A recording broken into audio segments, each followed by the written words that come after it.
राधे राधे, जय श्री कृष्णा। आज मैं आपको कार्तिक मास के महात्म्य का छठा अध्याय सुनाने जा रही हूँ। आप सबको कार्तिक मास की ढेरों शुभकामनाएं। आप सबकी मनोकामनाएं भगवान राधा दामोदर जी जरूर पूरी करेंगे। अगर आप कार्तिक स्नान और व्रत करते हैं तो आपको कार्तिक की कहानियाँ और महात्म्य सुनना चाहिए।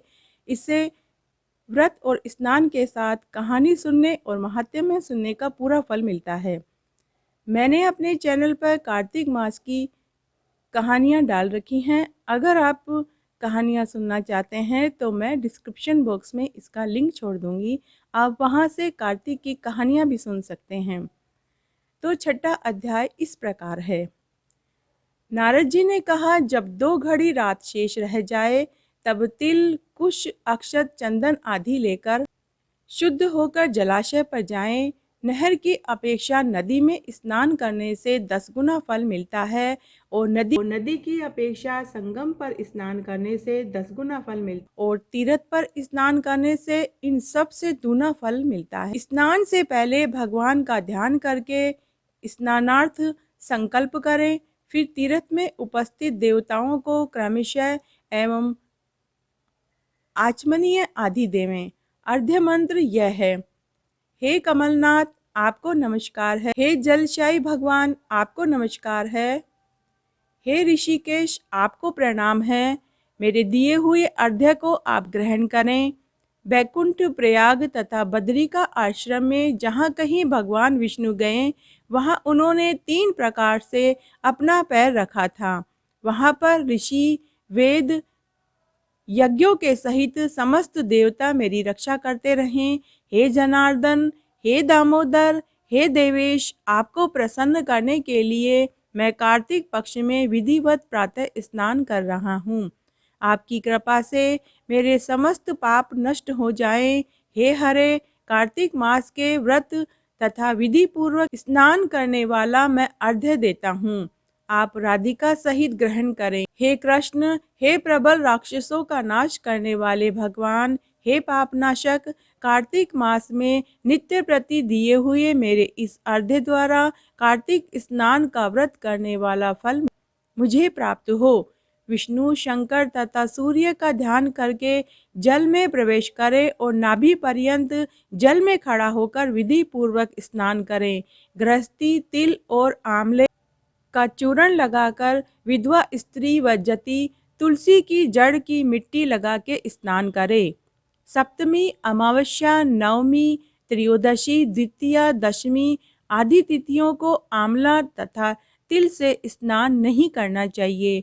स्नान करते हुए यह शब्द बोलें कि जिस भक्ति भाव से भगवान ने देवताओं के कार्य के लिए 3 प्रकार का रूप धारण किया था, वही पापनाशक भगवान विष्णु अपनी कृपा से मुझे पवित्र बनाए। विष्णु जी की आज्ञा से कार्तिक व्रत करने वाले की सारे इंद्र आदि देवता रक्षा करते हैं, अतः वह मुझको पवित्र करे। बीजों, रहस्यों तथा यज्ञों सहित वेदों के मंत्र, कश्यप आदि ऋषि, इंद्र आदि देवता मुझे पवित्र करें। गंगा आदि सभी नदियाँ, संपूर्ण तीर्थ, 7 समुंदर और समस्त जलाशय मुझको पवित्र करें। अदिति आदि सभी नारियां, यज्ञ, सिद्ध, सर्प, सब औषधियां, तीनों लोगों के पर्वत मुझे पवित्र करें। इन शब्दों को कहकर स्नान करने के पश्चात व्रती हाथ में पवित्री धारण करके देवता, ऋषि, मनुष्य तथा पितरों का विधिवत तर्पण करते समय जितने भी तिल तर्पण में रहते हैं उनसे वर्ष पर्यंत व्रती के पितृगण स्वर्ग में वास करते हैं। तत्पश्चात व्रत करने वाला जल से निकलकर शुद्ध वस्त्र पहने और प्रातः काल के सब कृत्यों से निवृत्त होकर पुनः भगवान विष्णु का पूजन करें। समस्त तीर्थों के सारे देवताओं का स्मरण करके भक्ति पूर्वक सावधान होकर चंदन, फूल और फलों सहित भगवान विष्णु को फिर अर्घ्य देवे। अर्घ्य मंत्र का अर्थ यह है, पवित्र कार्तिक मास में मैंने स्नान किया है। हे विष्णु जी, राधा के साथ आप मेरे दिए अर्घ्य को ग्रहण करें।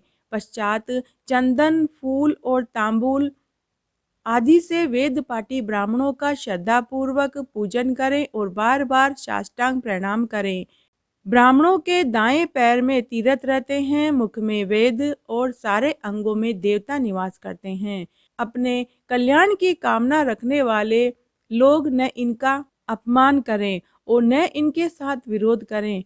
फिर एकाग्र चित्त से भगवान विष्णु की प्यारी तुलसी का पूजन करें, उनकी परिक्रमा करें तथा उनको प्रणाम करें। हे देवी, हे तुलसी, देवताओं ने ही प्राचीन काल से तुम्हारा निर्माण किया और ऋषियों ने तुम्हारा पूजन किया।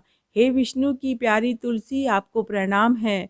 आप मेरे सब पापों का नाश करो। इस प्रकार भक्ति पूर्वक जो लोग कार्तिक व्रत का अनुष्ठान करते हैं, वह संसार के सुखों को भोगते हुए अंत में मुक्ति को प्राप्त करते हैं।